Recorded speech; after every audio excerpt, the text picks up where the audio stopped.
Hey,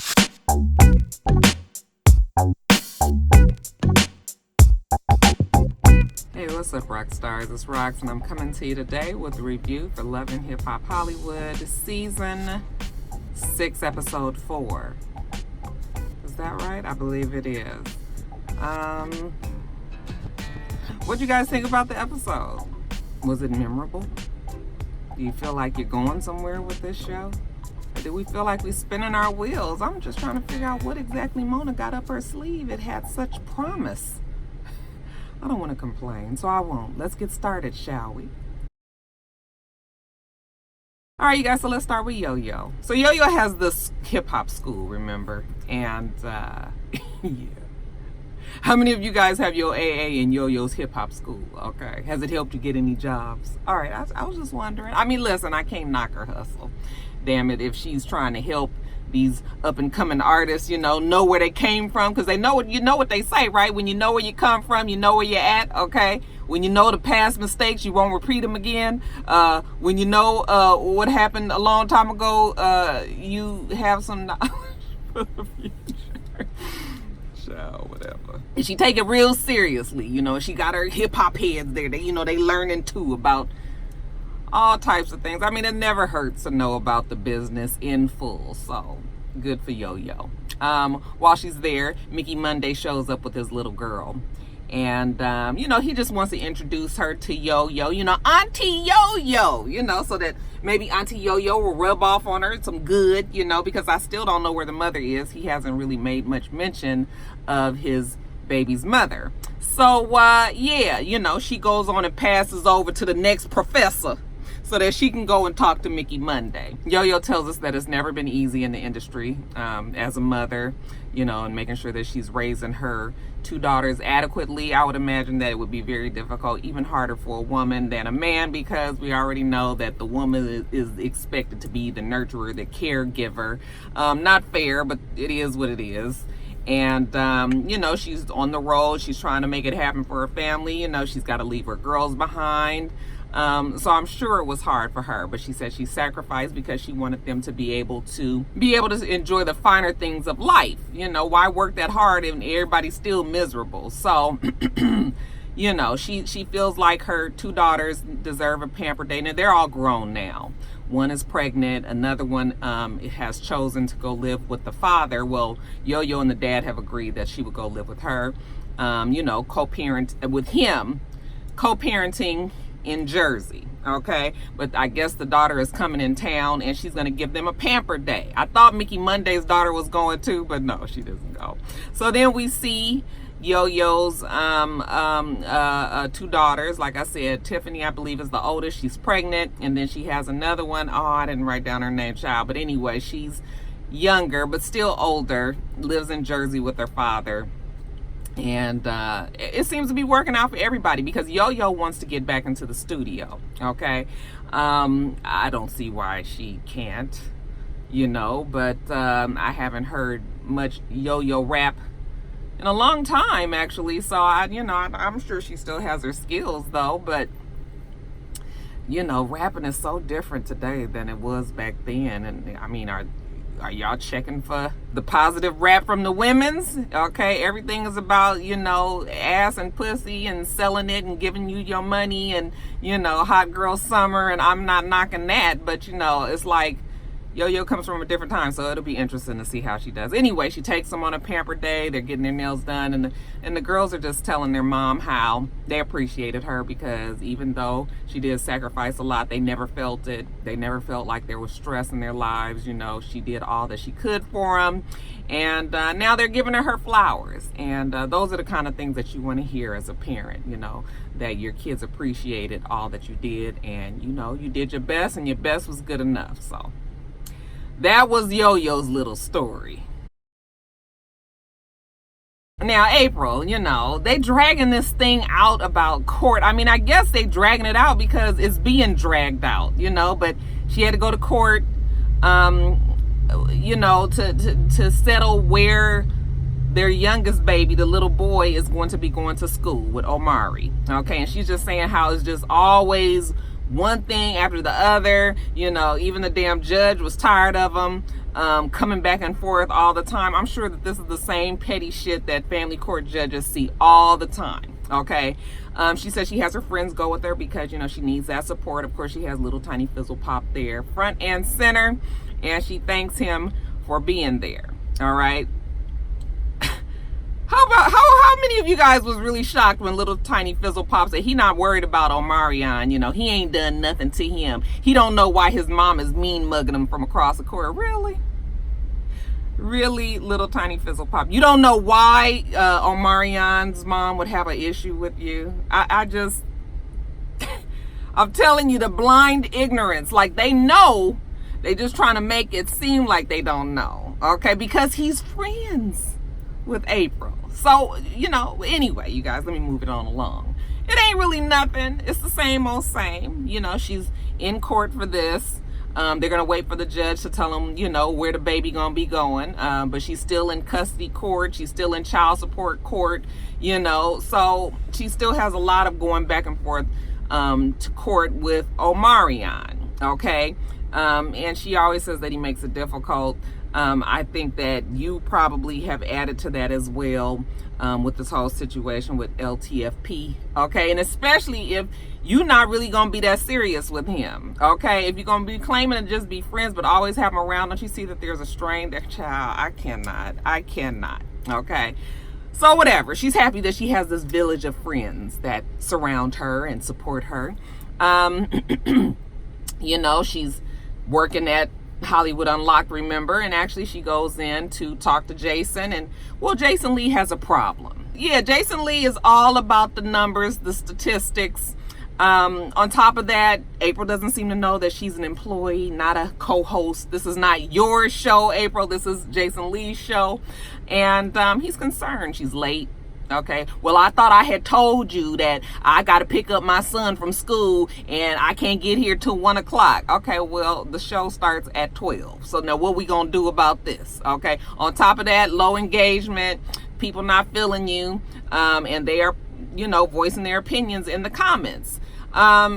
April says the comments shouldn't matter like that. Okay, you're going to be talking about, you know, listening to the comments or the opinions of people. Well, Jason has to run a business, right? And you got to remember that you've got to make your listeners happy. So yes, I can kind of see what April is saying, but at the same time, you know, listeners equal money. And if people are not listening to his shit, you know, then we need to fix this. I don't know how long of a time she was there. I didn't know that she was even on there until this show came about. But, you know, I mean, you could give her a chance to try to work some shit out. But, you know, Mona was like, speed this shit up so we can get on with the get on. You know, probably Melissa was ready to come back. So, yeah, you got to go, basically, Jason. Now, he could have been a whole lot nicer about it. But, you know, Jason Lee, he doesn't seem to be the type to mince much words. And actually seems to be quite the asshole. So, you know, it is what it is, baby. You is out. They don't like you. You got to go. Now we see J Boog, and you know he's gonna meet up with Immature. I don't know what their nicknames were, you know, because I didn't listen to them back then. I have no desire to listen to them now. You know, all I know was Marcus was Batman because he always had the ridiculous Batman shit on his face. Anyway, J Boog wants to make this tour happen, and he thinks he can make it happen because unlike B2K, Immature never had any problems, or IMX. Okay, that's the grown-up version. They always stayed homies. So, you know, he just kind of feels like we can sit down, you know, hash it out, you know, get the little paperwork together, and, you know, everybody can get to this butt. Okay, shout out to Stevie J. So, we sit it on down. You can tell that Marcus is definitely the one that has had the better life. I guess as he went on to become a solo artist, you know, maybe he was able to invest his money better. You know, maybe his daddy, Chris Stokes, is taking care of him. I don't know. Okay. But you can definitely tell the difference when you look. So anyway, you guys, yeah, we're going to get this tour going. You know, because y'all could have been on the tour with us, but you know, it's a market out there for you guys. You can make this money, yada, yada, yada. Okay. The young man, by the name of, what's his name? Kelton.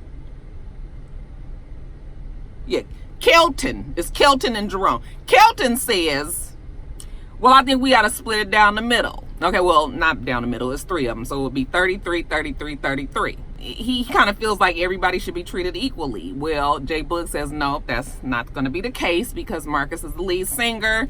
Marcus has more work to do because he's also going to be performing his 5 singles, his 5 songs that he had as a solo artist, which is what a lot of his fans want to hear. So he's doing more work. He should get paid more. Even B2K had to agree to that, that Omarion, because he was like, I got this ice box where this heart used to be. And Touch and all of these other songs that he had to do by himself, he also made more money. So it only makes more sense. And that does make sense to me as well. Even Marcus tries to explain that to Kelton. Kelton was like, listen, nigga, if you don't want to come up off that 33.3, then damn it, I'm just done. I'm not doing this. Okay, I was like, Kelton, now listen, you can do all this front for the TV you want to. Okay, because Kelton looked like even 10% was going to help him. Nigga, you need 5%. Okay, whatever you can get. I got your fucking Jabot jeans on and, some old Hanes t-shirt and, one of his necklaces from the Swap Meet Child. I got that look. I was like, Kelton, come on now. I know you got to try to stand your ground and everything just for the TV, but we know what it is. Quit all this fucking around. Okay, get to this money. And even J Boog seems to know that he's tripping. He was like, he ain't lost hope because he already know that, we're going to let Kelton do whatever he got to do, and then Kelton, Jerome, and Marcus going to get back on that stage. Well, we already know what's happening now. But in the meantime, back then, he didn't know for sure. So he sits down with his girl, Paris. Okay, Paris is everybody's friend. And turns out that he had put Paris in her first acting job, his production company that he has with Marcus, I suppose. And, they've always been friends after that. So he meets her at a pizza place and, Paris already told her she's trying to get her body together. She's trying to get thin and everything, so she can't really eat that. So put that away and let's figure out what we really here to talk about. She asked him about the tour. He's concerned about this whole shit with Omarion and April and, Fizz. He lets us in on a little secret or a little tidbit, a fun fact that, he just met April when she got pregnant from Omarion. But, he knew Fizz and Moniece. As a matter of fact, they used to live with them. They had a 3-level place and they all lived together. So, Moniece and Fizz is like really the homies. And, he understands Moniece, and she can be a little crazy, but she was crazy in love, like Beyonce. He just want everything to work out, okay? Like I said, he needs his money from this tour. He needs Immature to, quit fucking around and mostly just Kelton and quit faking the funk, and come on and do this tour. I said, don't you worry, J Boog, they gonna work it out, okay? Because money always talks. And then Ray J, you guys, we still looking for Bugatti. Princess has been inconsolable ever since Bugatti was snatched. And the last thing that I want is for my wife to be stressed when I'm trying to knock her up with Ray Trey. And congratulations to the two. You guys know that she is pregnant right now. All right. But anyway, we got to get to the business of finding Bugatti. So he is out in Malibu. They just looking on the street like the fucking dog is going to be walking around. So it's just this stupid. Anyway, he's with Zelda Monster and Diamonds and Pearls. So they going to get out there and try to look with him. But Ray J just knows that he got to get Princess happy because, happy wife, happy life. And they was like, Zelda Monster was like, yeah, Diamonds and Pearls, what about Lyrica, kind of wilding out on Instagram and, posting pictures of her with the Cookie Monster. And, well, you guys, Diamonds and Pearls had never seen it. Oh, well, let me show you, okay? And it's a picture of Lyrica. It might be inappropriate for a wife to be doing something like this, all right? Nothing that a phone call couldn't handle and just be like, hey, take that shit down. I don't want you to have that picture up. But no, that's not how we handle it here. Instead, Diamonds and Pearls was like, oh, no, this ain't right. This ain't right. He don't appreciate, her being up there and thirst trapping like this. And I was just like, oh, God. mountains out of molehills. Okay, mountains out of molehills. He ain't here for the tat for tat, tit for tat game. He do some fucked up shit, even though his is considerably worse than hers. I mean, you fucking bitches on Instagram, and she posting a picture of her with a cookie monster, and I would have saw that and then wouldn't even have thought nothing of it. But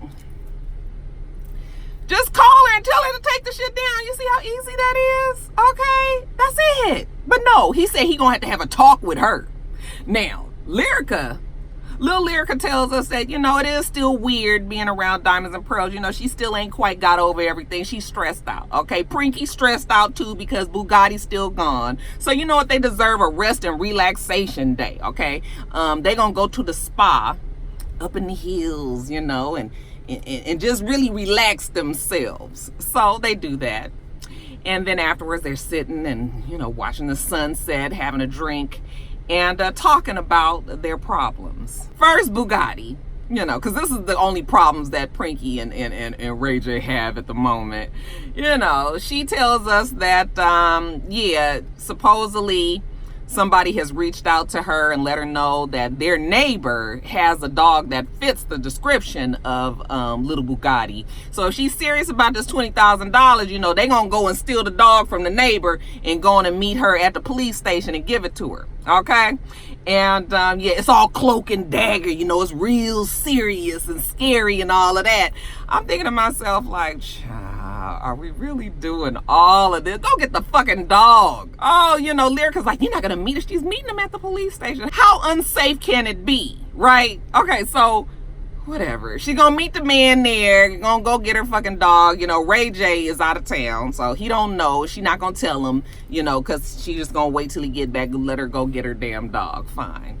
Okay. As far as Lyrica, again, she don't know what she gonna do. She don't want to be a single mom, with a little baby dap. So she just not real sure. But she tells Prinky that this ain't the first, second, fifth, or 10th time that Diamonds and Pearls is fucked around. He was messing around with Slutty Bunny, but there's been others. But when they recommitted themselves to each other, she kind of thought it was over. His fucking around days was done. And Prinky was like, yeah, I know how that can be. You think everything is going to be good after you have a baby, and it's not. And it's not. That is 100% the truth. People shouldn't even think that. It's a sad situation for little Lyrica, but she's going to figure it out. Now, Prinky, she going to meet with this man. Okay, if Mona don't give you back this fucking dog and quit playing, Mona, bitch, give her dog back. Okay, we ain't got time for all of this. But like I said, it's all cloak and dagger. She gets at the police station. She sees the car out there, the same car that snatched Bugatti in the first place. She goes inside. It's all, shaded faces and, different angles where you can't really see the police and all of this. And she get the fucking dog, and the dog is happy, and he looks, like he was taken care of. I don't know how long all this was supposed to have been. And then she tells the police that that's the same car that snatched it. And, the police was like, listen, take this fucking dog and let us do our investigation. We'll let you know what the outcome is. And I was like, please, okay, we got better things to do than worry about you and Bugatti and whether or not homeboy was lying or not. But brother man was like, fuck you, pay me. I know he's looking for that $20,000. Hell, it's a whole bunch of people with Chargers around. Wasn't that a Charger? Now, jumping back to the Bentley household, okay? We see Mama Dap. Oh, she's got her Fashion Nova finest on, you guys. She even got down a little bit, all right? Remember that stomach situation that she had? It's still there, but, it's a little bit more compact. So she got on her burgundy Fashion Nova sweatsuit. She got on her maroon colored natural wig. She got on her 4-carat diamond cubic zirconium stud right here on the lip, about right through here. She see old Diamonds and Pearls looking stressed. She's like, what's going on? Okay, I know you a good dad, but what's going on? Lyrica, she posted this picture of her with no panties on, with a cookie monster in front of her face. I mean, her coochie, you guys. Again, how many fucking days has it been? I mean, Lyrica done been to spas and everything, and you done waited 3 days to tell your mama about it before you even talk to your fucking wife?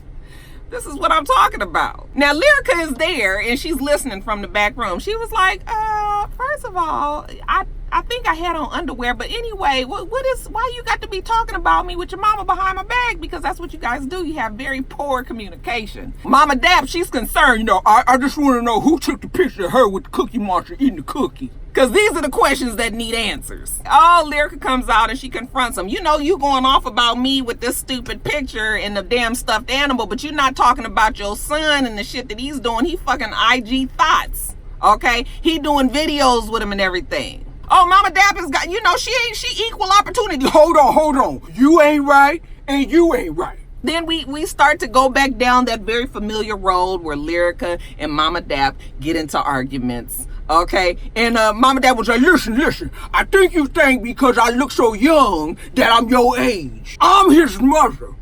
You need to respect me.